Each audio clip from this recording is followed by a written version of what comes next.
বেতন ভাতা প্রদান সহ বিদ্যমান জুডিশিয়াল সার্ভিসের বেতন স্কেলের প্রথম থেকে ষষ্ঠ গ্রেড পরবর্তীতে সপ্তম থেকে 12তম গ্রেডের অন্তর্ভুক্ত করা এবং বিদ্যমান ব্লক পোস্টের আলোকে বেতন ভাতা সহ বিদ্যমান জুডিশিয়াল সার্ভিসের যোগ্যতা এবং জ্যেষ্ঠতার ভিত্তিতে পদোন্নতির সুযোগ রেখে স্বতন্ত্র নিয়োগ বিধি প্রণয়ন করা।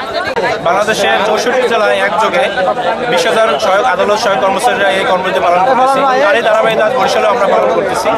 আমাদের দীর্ঘদিনের প্রাণের দাবি আমাদের বিচার বিভাগের জন্য বাংলাদেশ সুপ্রিম কোর্টের অধীনে পৃথক সচিবালয় গঠিত আমাদের আদালত সহায়ক কর্মচারীর জন্য স্বতন্ত্র নিয়োগ বিধিমালা প্রণয়ন এবং যোগ্যতা ও জ্যেষ্ঠতার ভিত্তিতে জানি আমাদের নিয়োগ বিধিমালা প্রণয়ন করা হয়, এটা দাবি জানাচ্ছি। এবং আমরা এই কেন্দ্রীয় কমিটির সিদ্ধান্ত ধারাবাহিকতা আজকে 2 ঘণ্টাব্যাপী কর্মবিরতি দিচ্ছি, শান্তিপূর্ণ কর্মবিরতি।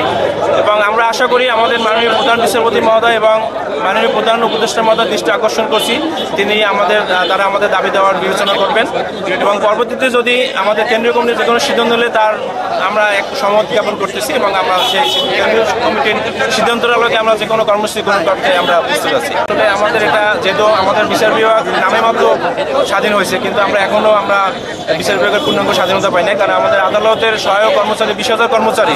আমাদের বেতন স্কেলটা ভিন্নতার বেতন স্কেলে আমরা পূর্বের বেতন স্কেলে আছি। আমাদের কোনো স্বতন্ত্র বেতন স্কেল করা হয় নাই, আমাদেরকে বিচার বিভাগের অধীনে আমাদের পূর্ণাঙ্গভাবে ঘোষণা করা হয় না। এটা আমাদের দীর্ঘদিনের দাবি, যেহেতু আদালতের সহায়ক কর্মচারী আমাদের তো এটা ন্যায্য দাবি। এই দাবির ধারাবাহিকতা আজকে আমাদের 2 ঘণ্টা ব্যাপী এই কর্মবিরতি।